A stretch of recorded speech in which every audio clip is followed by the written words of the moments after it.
Hello and welcome, and in continuation I'm looking at the warp at the moment, as I'm going to be doing for a while because it's a very deep and very kind of complicated story stroke commitment. I don't know a good word for that one. Both Alpheus, I think I pronounced your name right, did ask me a couple of weeks ago about looking at how what happens to ships in the warp and what they do and what happens when they enter. And as always, I'd rather not just go on hyperbole. I'd rather find something I can actually read to you guys from official sources. And I have found something that is pretty interesting, and this is from the 3rd edition rulebook at page 99 if anyone is curious.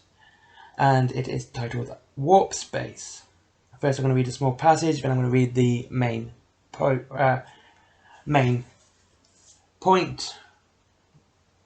of the main part of it, I should say. Right, this is the little passage because he's always kind of cool. For the warp is a strange and terrible place. You might as well throw a traveller into a sea of sharks and tell him to swim home as send him through the warp unprotected. Better it is not to let a common man travel through the stars. Better still, let him not know such a thing is feasible. For our Safrain, 5th aid to navigate a day out, comment made prior to the departure of a second mission to search for a missing freighter, Pride of Angelus. Quite interesting there. It shows that the warp is not nice, it is terrible, and that in some respects, given the way the warp is, and as I said last time, it is just contradictions all the time, and it's based on the Observer.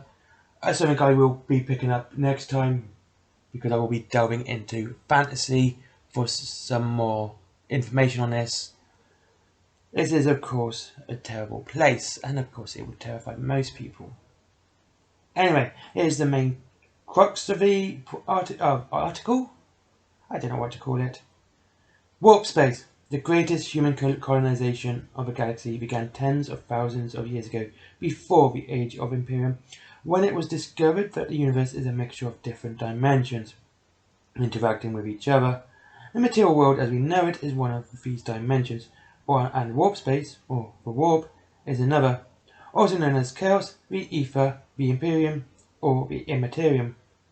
The warp does not conform to the laws of physics and nature as we know them, but is filled with swirling energy. Warp technology concerns itself with the study and exploitation of the warp, and its most important achievement has been the development of warp travel. Spacecraft can navigate vast distances through the galaxy by dropping into an alternate world of warp space, where time has no meaning and distance is constantly fluid and deceptive. A journey that may take centuries in real space can be traversed in a matter of weeks in the warp. The warp is a realm of eddies, currents, and tides, just as a river or ocean may have swirling eddies and raging maelstroms, or deeper and slower portion, so too does the warp. Ships in the warp space do not navigate as such, but merely move from one stream of energy to another, cruising the flow of the material to their jump point into real space. Short jumps, although by no means safe, can be made with a fair degree of reliability and precision. Longer jumps are unpredictable and dangerous. The tides of warp space move in complex and inconsistent patterns. Ships attempting longer journeys often end up wildly off course. Were this limitation to apply to warp travel, then humanity would not have spread throughout the galaxy as it has throughout the galaxy. It is possible that to make prolonged jumps of many light years by steering a ship within the warp itself, directing the craft towards a point in the material universe by sensing and responding to its current movements. Only the strange human mutants known as navigators can pilot craft through the warp in this way. This is quite interesting, but it's like that ships aren't really powering themselves through the warp. They kind of they sail, that's the best way to put it. They sail through the warp on these currents of energy. And with the way the warp is, these currents could just wildly change. And I also believe that the reason they're not really powered, more than kind of push themselves along, is the way that physics works in the warp. It doesn't work as we see it. So a forward momentum could suddenly just become... So the force to cause a forward momentum could suddenly cause a reverse momentum, even though it's meant to be pushing it forward. It could end up pushing it backwards. So a drive or any form of generator that would push it could be in fact detrimental to its travel. So riding on the currents in the warp is the best way it can be done.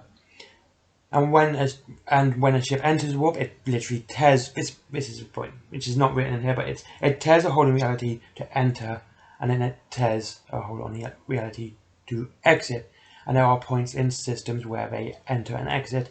There is two in Terra. This is mentioned in the Siege of Terra series, where there's one near, I believe it's just by Pluto, and one further in. The one by Pluto is the safest. So this is just going to stop you when you enter reality that you're going to smash into a planet, or you're going to do damage that way.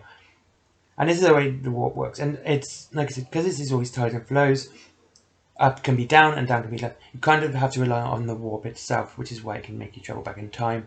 And ships can just disappear completely. They could have the best navigators, they can have the best everything, and they can just vanish because the tide of the warp just does what they want it to do. So.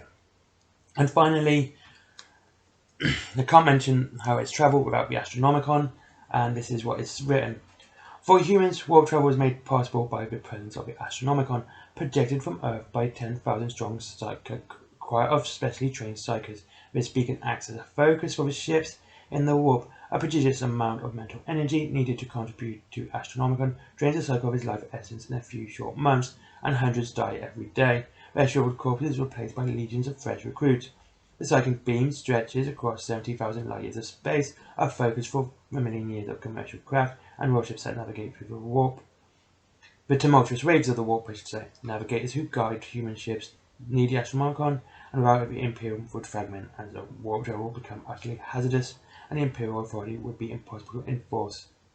It is for these reasons that the beacon is often referred to as the light of the Emperor, the golden path, or the ray of hope by those who travel the warp frequently.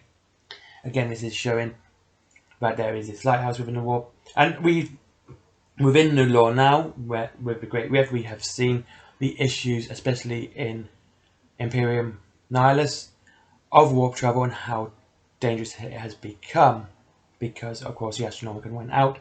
And when that went out, a lot of problems happened almost straight away.